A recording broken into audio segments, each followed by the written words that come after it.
an incisive analysis of India's economy.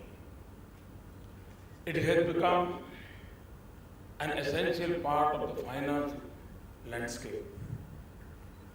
Apart from that, I am grateful for the valuable advice that we have received from Mr. Michael Bloomberg in the design of our Smart Cities program. As a mayor of one of the world's great cities, Mr. Bloomberg has personal insight into what makes a city tick. His ideas have enriched the design of our Smart Cities program. Under this program, we hope to create 100 cities which will become role model for urban development throughout the country. The world expects much from India in terms of contributing the global growth. To the extent that time permits, I would like to place before you my thoughts on how India intends to meet the challenge. I will touch upon three major areas. Firstly, I will discuss India's economic growth. Secondly, I will outline some of the administrative and policy reforms that have created and will sustain that growth. Thirdly, I will elaborate on the aspects of economic development which is of particular importance to me, namely job creation. Experts are unanimous that India is one of the world economy's brightest spots. We have low inflation, a low balance of payments current account deficit, and a high rate of growth. This is the reason of good policy, not good fortune. Let me elaborate. Between 2008 and 2009, crude oil prices fell steeply from a peak of $147 per barrel to less than $50. This was a steeper fall than between 2014-15. Yet, in 2009-10, India's fiscal deficit, its current account deficit, and its inflation rate all substantially worse. And this slide was a form of higher base figure for all three. But in 2015-16, all three have improved from a lower base. Many other emerging economies also depend on imported oil. If oil prices were the driver of success, those countries would all be showing similar results. But they are not. We have not been lucky with global trade or growth.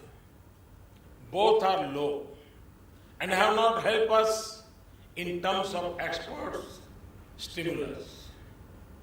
We have not been lucky with monsoons or weather. 2015 and 2014 have both been drought years. Drought was compounded by unseasonal hailstorms. Yet, food grain production has remained much higher and inflation much lower than in the last comparable drought year, which was 2009 and 10. For India to be at the top of global growth tables is an unusual situation.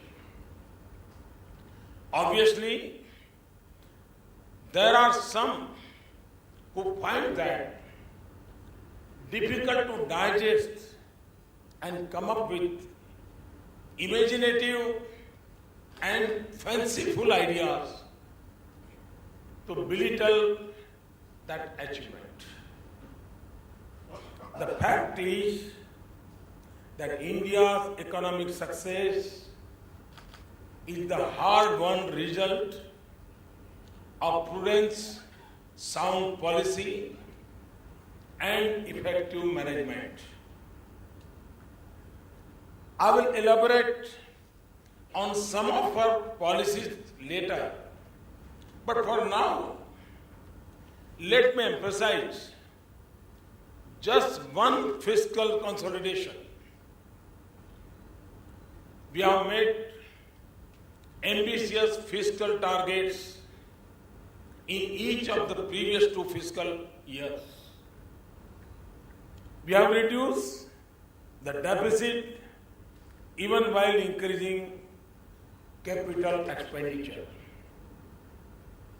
And the reduction has come despite an unprecedented steep cut in the centre's share of tax revenues in the award of the 14th Finance Commission. For 2016-17, we have targeted a fiscal deficit of 3.5% of GDP. This will be the second lowest level in the last 40 years. Our growth rate is acknowledged at the highest among major economies. There are some who remain confused and have said that the growth rate does not feel right.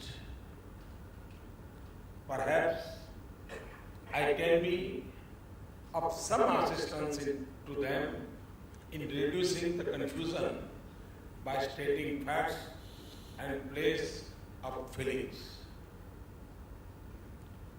Let us first look at credit.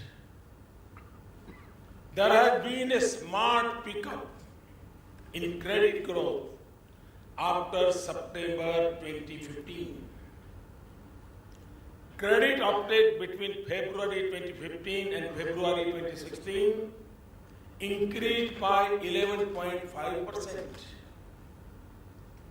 The overall fund flow to the corporate sector through equity and borrowings of various kinds, domestic and foreign, has increased in the first 3 quarters of 2015-16 by over 30%. There are some very interesting figures on credit ratings.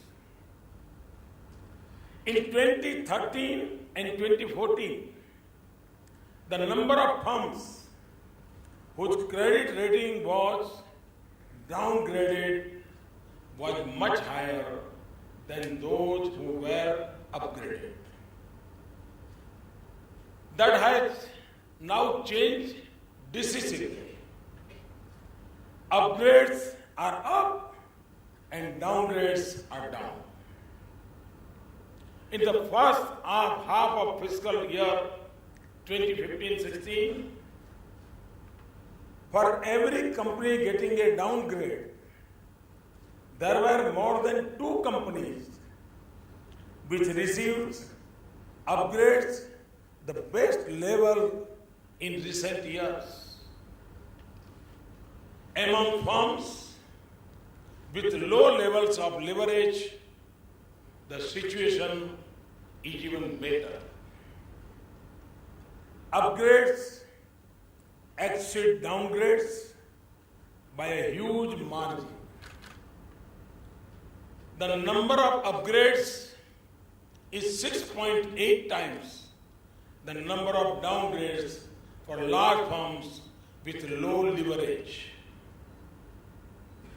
For medium-sized firms, the ratio is 3.9, and for small firms, it is 6.3.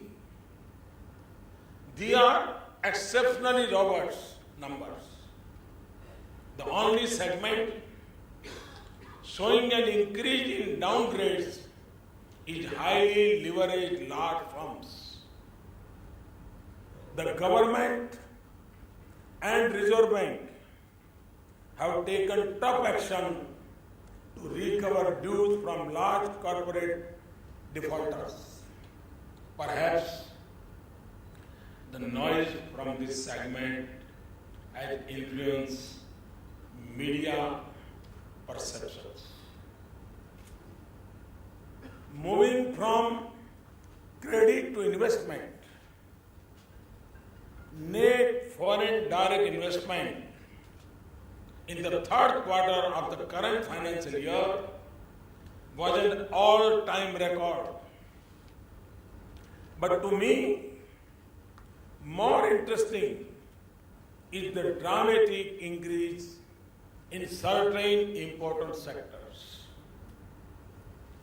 In the period from October 2014 to September 2015, FDI in fertilizer was $224 million compared to just $1 million in the period October 2013 to September 2014.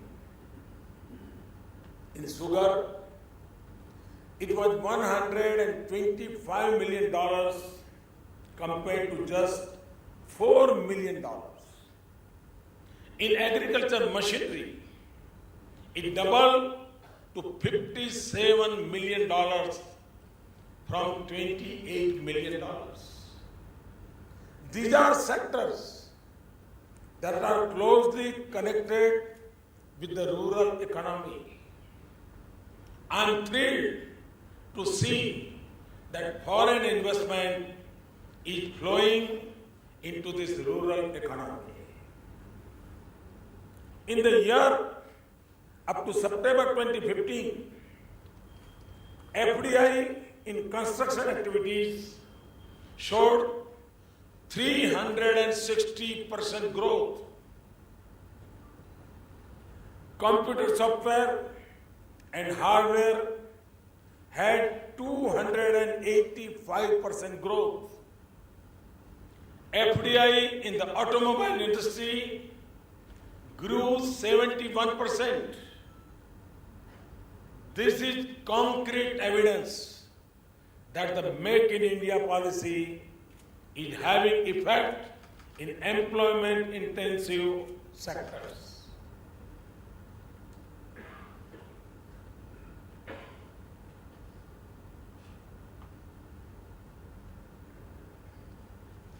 In a difficult global environment for exports, manufacturing output has fluctuated.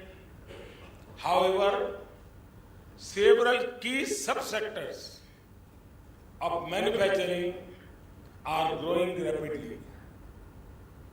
Motor vehicle production, which is a strong indicator of consumer purchasing power and economic activity, has grown at 7.6%.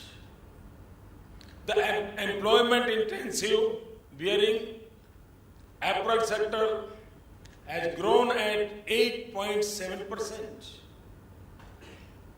Manufacturing of furniture has grown by 57% and is suggesting a pickup in sales of flats and houses. Looking towards the future, let me turn to agriculture. In the past, the emphasis has been on agricultural output rather than on farmers' incomes. I've set the objective of doubling farmers' income by 2022. I've laid this out as a challenge, but it is not merely a challenge. With a good strategy, well-designed programs, adequate resources, and good governance in implementation, this target is achievable. And as a large share of our population depends on agriculture, a doubling of farmers' incomes will have a strong benefits for other sectors of the economy. Let me outline our strategy. First, we have introduced a big focus on irrigation with a large increase in budget.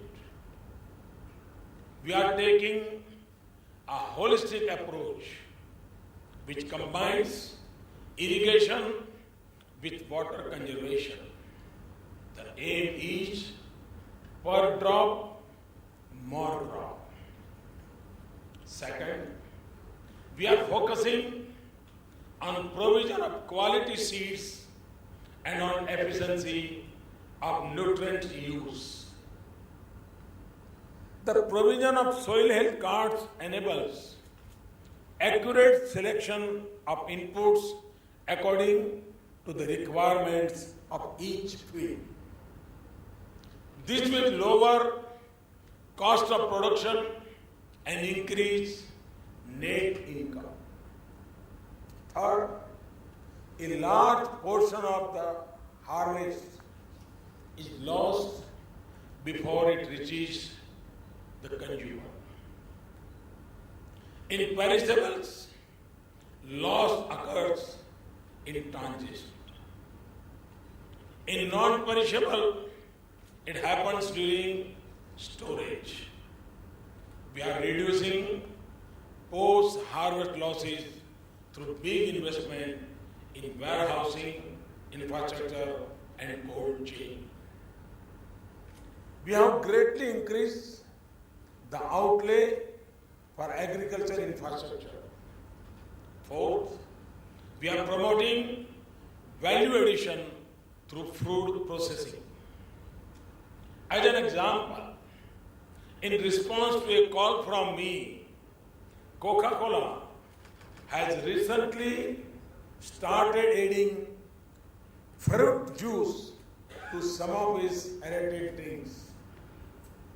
Fifth, we are creating a national agricultural market and removing distortions.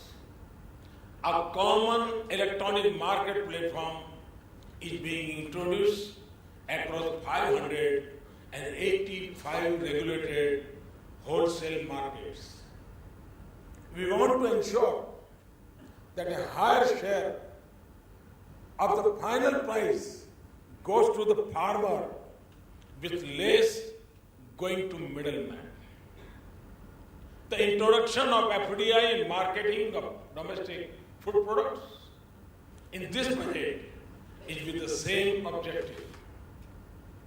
Sixth, we have introduced the Pradhan Mantri Fasal Bima Yojana.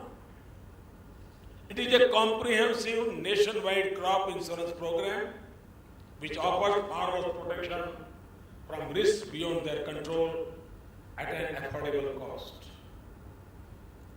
This scheme will ensure that their incomes are protected in times of adverse weather. Seventh, we will increase income from ancillary activities. Partly, this will be through poultry, honeybees, farm ponds, and fisheries. We are also encouraging farmers to use uncultivated portions of their land, especially boundaries between fields, for growing timber and placing solar cells. Through a combination of growth in production, more efficient input use, reduction in post-harvest losses, higher value addition, reduced marketing margins, risk mitigation, and ancillary activities, I am confident we will achieve the targeted doubling of farmers' income. I am happy to note that Dr. M.S. Swaminathan, the dawn of Indian agriculture, seems to agree. He wrote to me after the budget expressing gratitude for the farmer-centric budget. He welcomed the income orientation given to farming. He went on to say, and I quote, "On the whole, the budget has tried to be as pro-farmer as possible, subject to the limitation of resources. Seeds have been shown for agriculture transformation and for attracting and retaining youth in farming. The dawn of a new era in farming is in sight." Unquote. Let me now turn to some of the programs and policies that underpin our growth. As I have said before, my goal is reform to transform. The aim of reform is to transform the lives of ordinary people. Let me start with administrative reforms and our focus on execution. In a country like India, resources are scarce while problems are abundant. An intelligent strategy is to optimize use of resources through efficiency in implementation. Mere announcement of policies or so-called policies achieves little.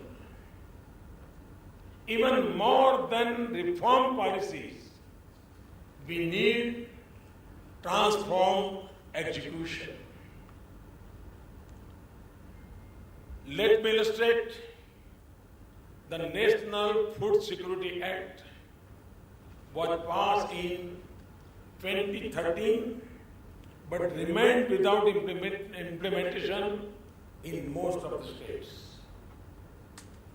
In the Mahatma Gandhi National Rural Employment Guarantee Scheme, much of the expenditure was leaking out to touts, middlemen, and the non-poor through expenditure was recorded in the books. We are now implementing the Food Security Act nationwide. We have drastically reduced leakages in the employment guarantee scheme and ensured that money reaches those for whom it is intended. We have focused on creating durable assets that benefit the population rather than the touts.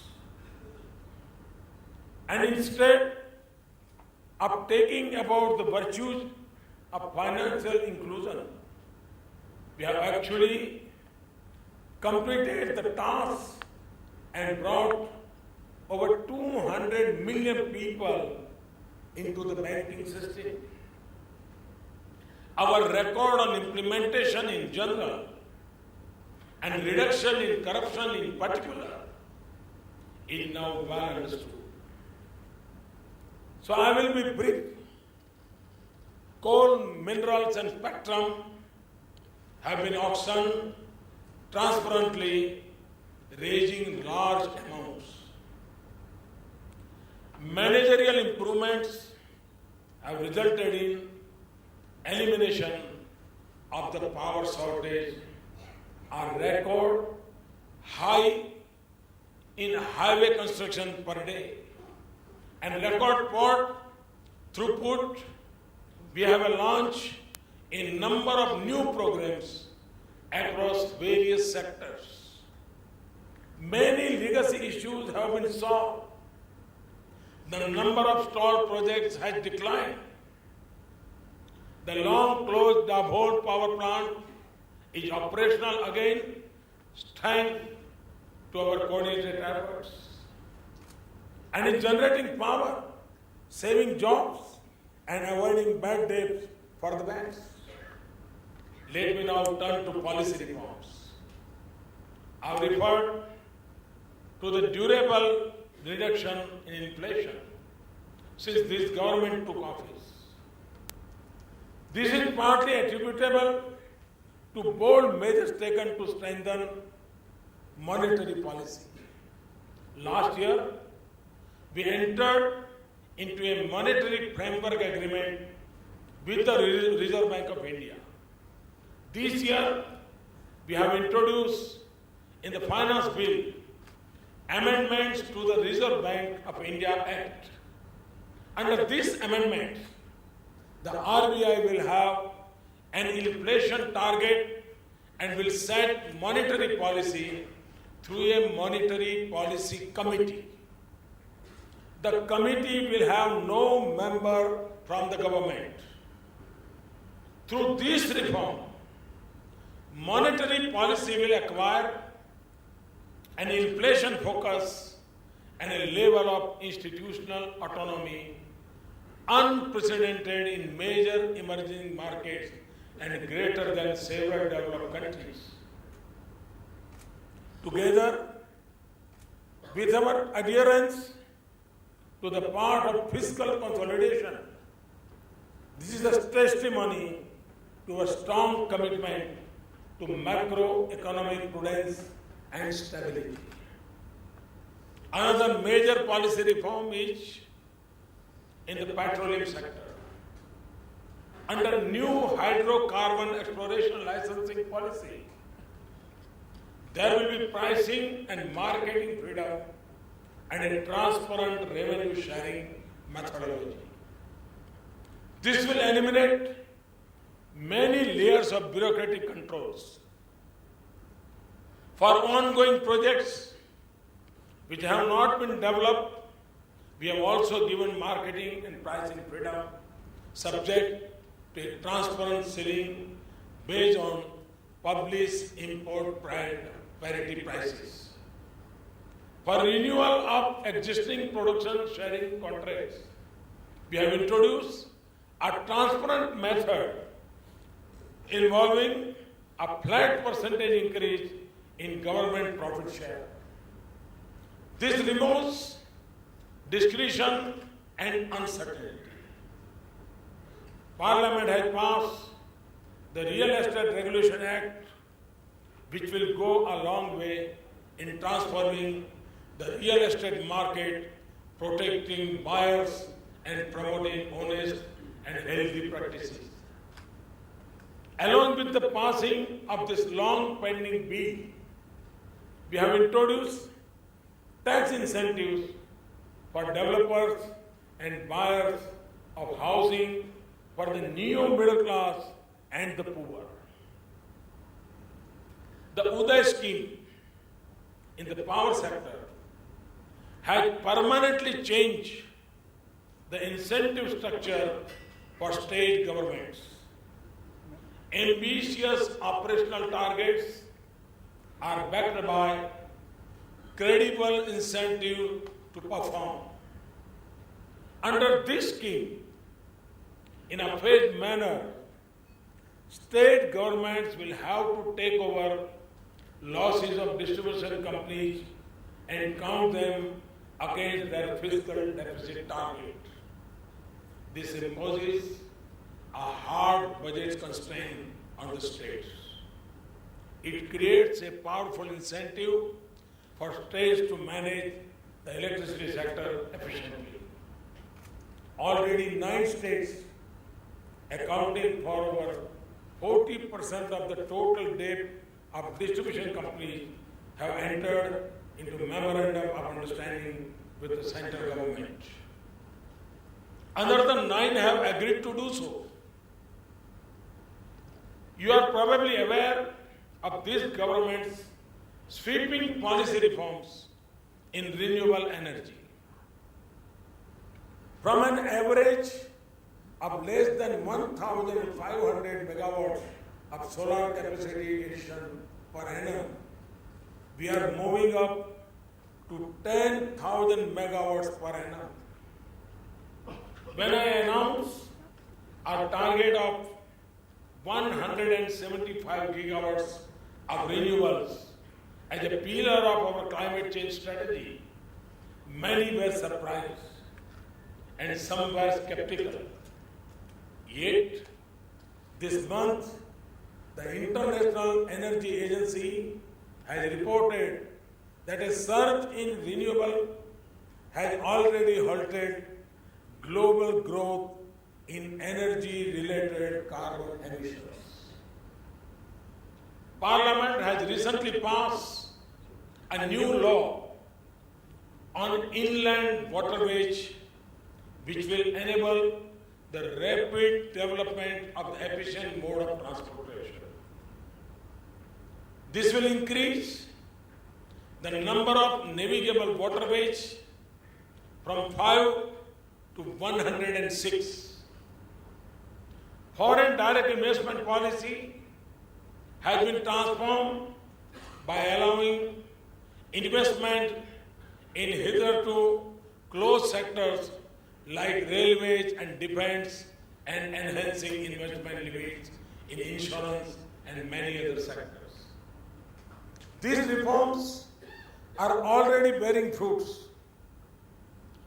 2 new locomotive factories involving an investment of over $500 billion are being built in Bihar by GE and Alstom.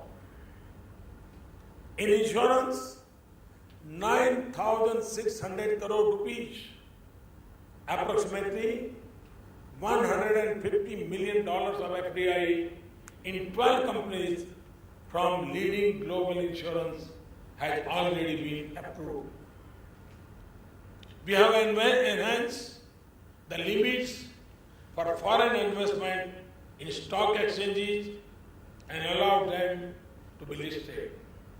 I'm sure you are aware of the reforms we have undertaken to promote private equity venture capital and an ecosystem for startups. I note that this new economy is the focus of your panel discussions also. Finally, let me turn to the major steps we have taken in the area of generating employment. This is one of my highest priorities. India is a capital scarce, labor abundant country. 8. The corporate tax structure has favored capital intensive production. Tax benefits like accelerated depreciation and investment allowances have created an artificial bias against laborers. Labor regulations have also tended to promote informal employment without social protection rather than formal employment. We have taken two important steps to change this. Firstly, if any firm subject to tax audit increases its workforce, it will get a 30% weighted tax reduction on the extra wage cost for 3 years. Earlier, such a benefit was available only to very few industrial employers and had so many restrictions that it was practically ineffective. It will now cover all sectors, including services, for employees with a salary up to 25,000 rupees per month. Secondly, the government has taken the responsibility for paying pension contribution for 3 years for all new persons enrolling in the employee provident fund. This will apply to those with wages up to 15,000 rupees per month. We expect lakhs of the unemployed and the informally employed to benefit from these initiatives. In our reform to eliminate corruption in government recruitments, we have abolished interviews for lower and middle level positions. They will now be filled on the basis of transparent examination results. You are aware that results of government entrance examinations for engineering and medical colleges are being used by private colleges also. I am happy to announce one more measure to improve the labor market and benefit the unemployed. The government and the public sector undertakings conduct a number of recruitment examinations. So far, the scores in these examinations have been retained by the government. Hereafter, we will make available the results and the candidate information openly to all employers wherever consent is given by the candidate. This will create a positive externality. It will provide a rich database which can be used by private sector employers as a ready-made and objective sourcing and screening mechanism. It will reduce search costs in the labor market for both employers and the employees. It will enable better matching of candidates from labor surplus areas with jobs in other regions.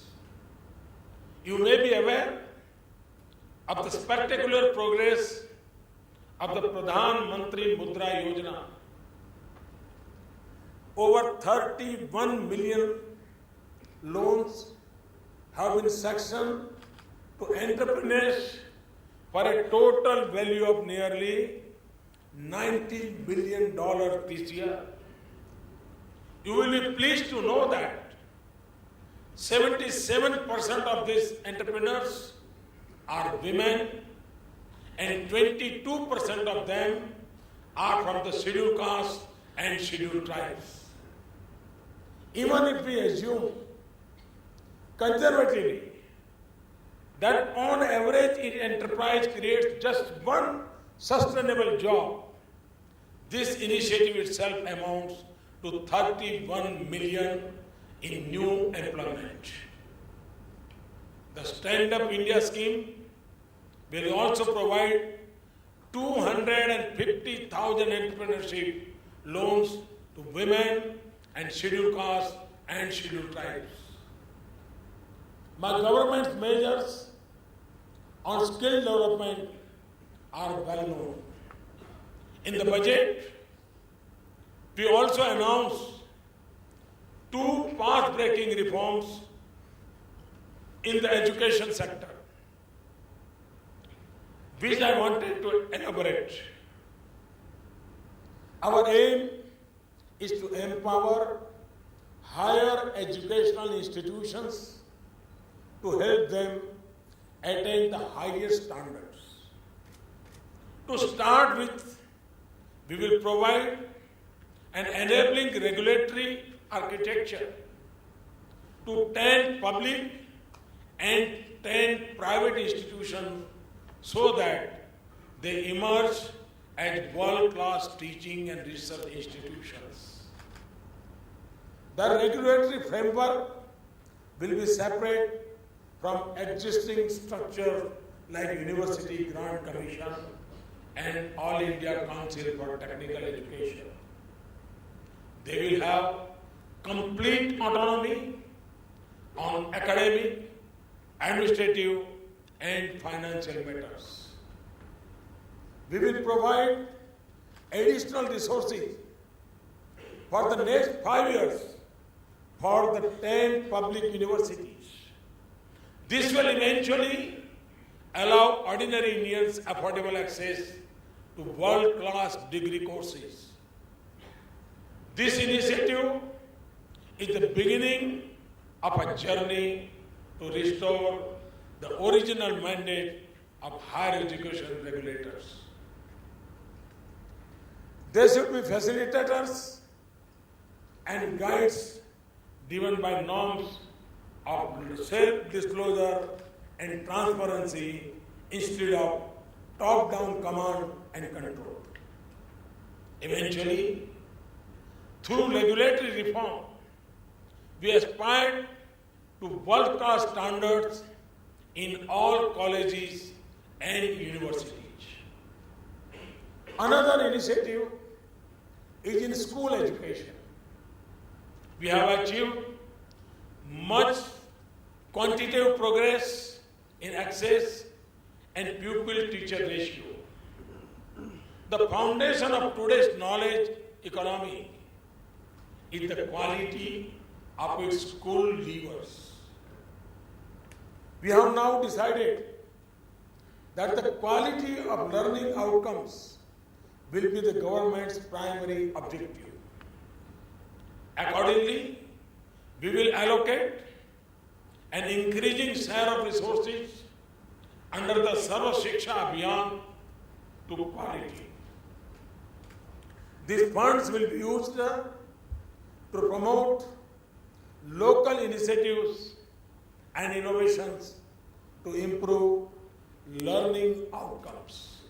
I'm sure all of you who are parents and all of you who are employers will welcome these steps in higher and school education respectively.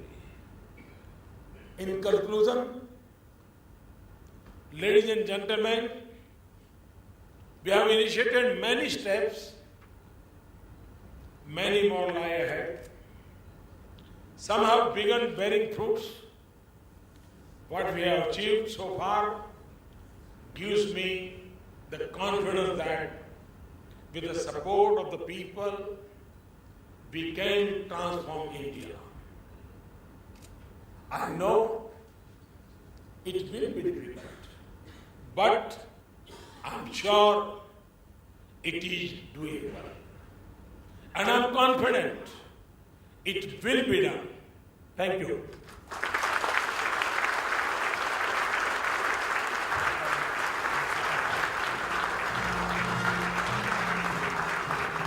Prime Minister, please do accept this token of our appreciation from everyone.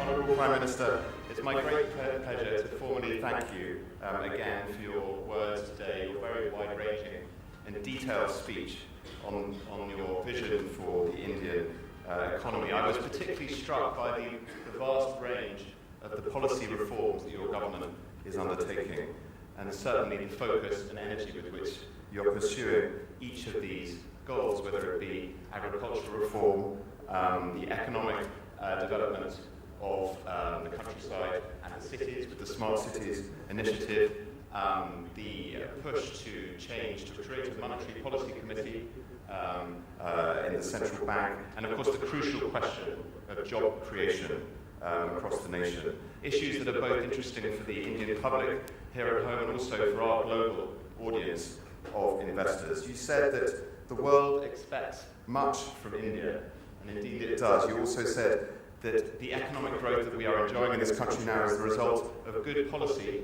and not of good fortune. But we at Bloomberg do also wish you good fortune as you pursue your policies. So I would just like to thank you again and ask everyone to show their appreciation to the Honourable Prime Minister of India, Narendra Modi.